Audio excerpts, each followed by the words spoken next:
So you want to sell on Depop. Oh, you want to sell on Depop? You want to sell on Depop, huh? Well, saddle up, Sandy. I'm going to tell you how. Boy, you better mind your manners. I'm a menace, didn't come from this planet. I broke the law and I landed, so break a jaw and I've had it. Knick-Knack Paddywhack here, and for those of you who don't know me, I am a full-time Depop reseller, and today, we got a good one. This video is going to go over how I became successful on Depop. I'm not the best seller in the world, but I'm going to kind of go over the tools you'll need to become successful, what to do to become successful, and how to increase sales and traffic on your Depop shop. So let's get into it. So first things first, I started selling on Depop around January of 2020. Since then, I have been featured on the Explore page at least 6 to 7 times, usually once or twice a week. I have been featured as a suggested seller. I have 4,598 followers and 207 sales at the time of filming this video. So based on, rankings as far as being a Depop seller goes, I feel like I'm semi-successful. If you're a first-time reseller, kind of new to the game, the first thing you're going to want to do is find a niche. So as far as Depop goes, there's a lot of different things to sell. You could sell hats, clothes, shoes, backpacks, jewelry, art, really anything you can sell. The best thing to do is pick a niche. So do you want to sell women's clothes? Do you want to sell men's clothes, unisex, vintage clothing? Do you want to sell stuff that you got from TJ Maxx and you want to mark up? The options are limitless, but my best advice is to pick something to sell and stick to that. So kind of an example, I guess, would be, don't start selling 1980s band t-shirts and then switch to selling women's underwear. You're going to want to build a following based on your page and based on what you sell, and that will let you become successful in the long run. Me, for example, I sell 1980s and 1990s vintage clothing. So whether they are, jeans, sweaters, t-shirts, overalls, I love overalls, or anything in that spectrum, I guess. I like to go for stuff that's 80s or 90s, so when I'm sourcing my inventory, I'm going to usually go for stuff that's, sellable for at least $20 or more. A lot of people have become successful off of selling t-shirts and random items that are valued at around $10, $15. And to each his own. If you can be successful doing that, absolutely go for it.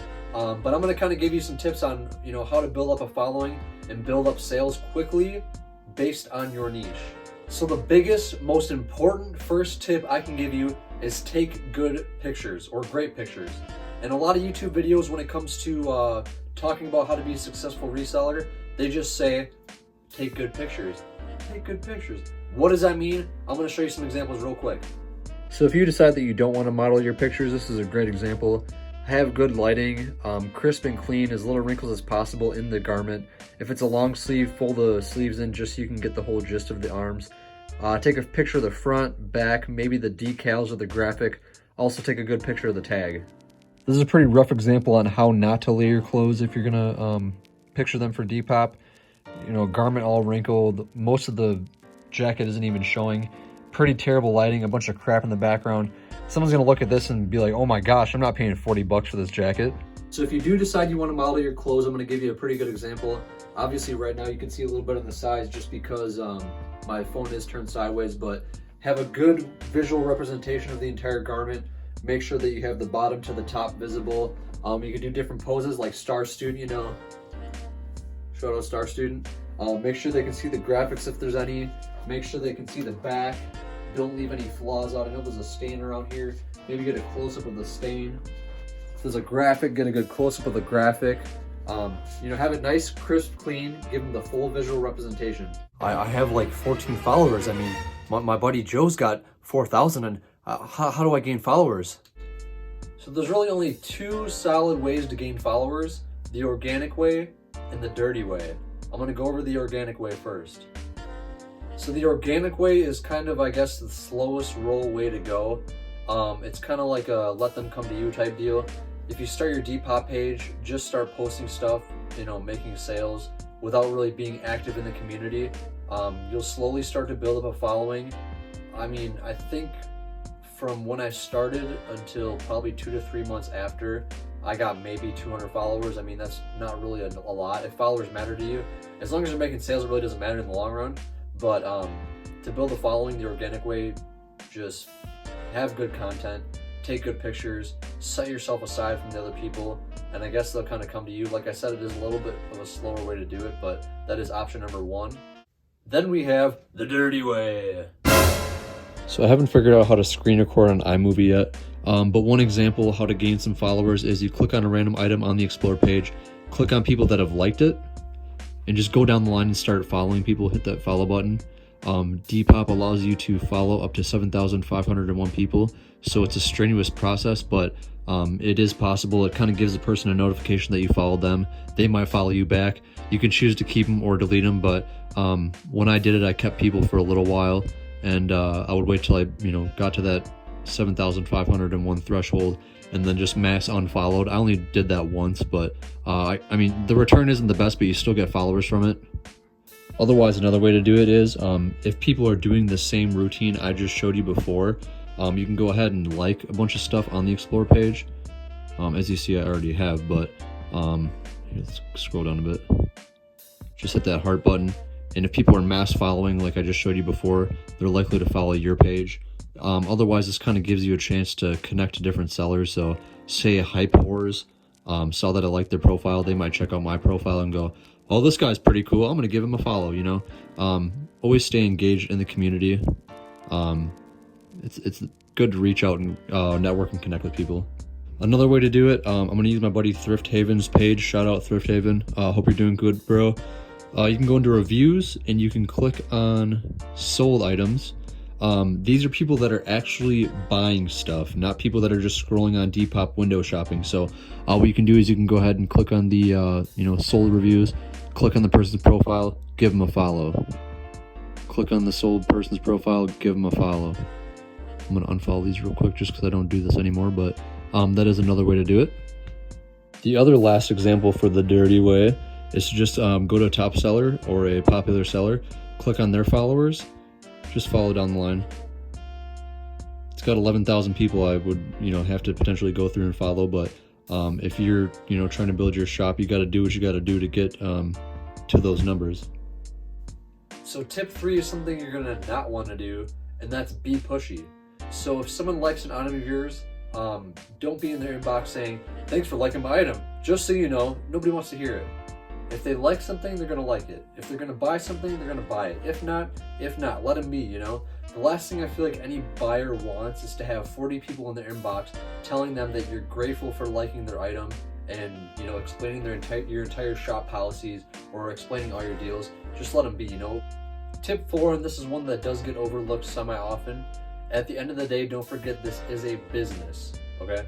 You're dealing with customers, profits, losses, expenses, all that stuff. Accounting, I'll probably make a separate video on how to run your numbers and stuff like that, but it's a fun business if you make it.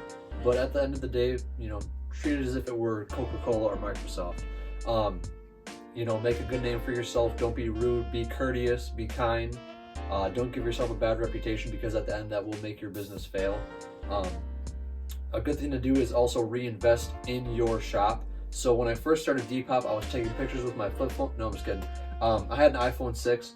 I recently just got the iPhone XR for $300 off of Marketplace.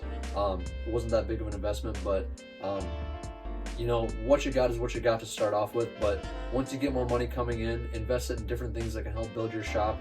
For example, I just picked up a Neewer, that is the brand, Neewer, 18-inch LED ring light. You can use natural sunlight for your pictures, but I feel like this one's better for videos and more clear quality. Get yourself a newer phone if you don't have one. If you start making enough money, get yourself a printer for printing out labels, or even a label printer. Those aren't too expensive. Just different things to help build your business to make your job easier, because when I first started doing it, I really didn't know what I needed as far as tools went to be successful, and now I do, and I feel like this is the easiest thing in the world. Tip number 5, and this one kind of goes back to the business aspect of it. Marketing and branding is super important, especially for me. A lot of people know me by the hat. They know me by the shades. They know me by the constant smile in every picture. And whenever someone sees an item for sale on Depop, they'll know that's me. I had this one girl at the bins walk up to me and say, I think I saw you on the Explore page. And I was like, does this ring a bell? She's like, oh yeah, that was you, people know who I am.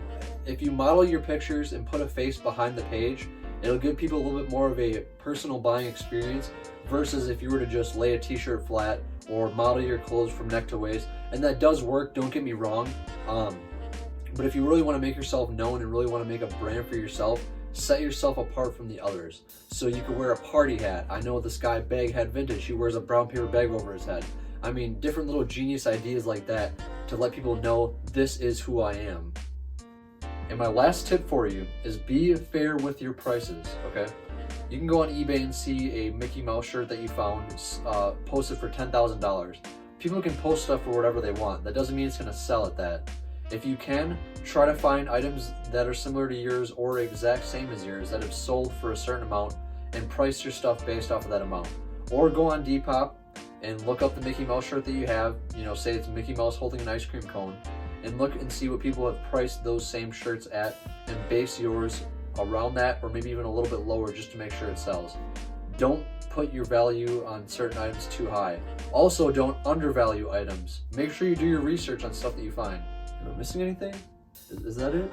Well, there you have it. Those are the core things I would do as a first-time Depop reseller.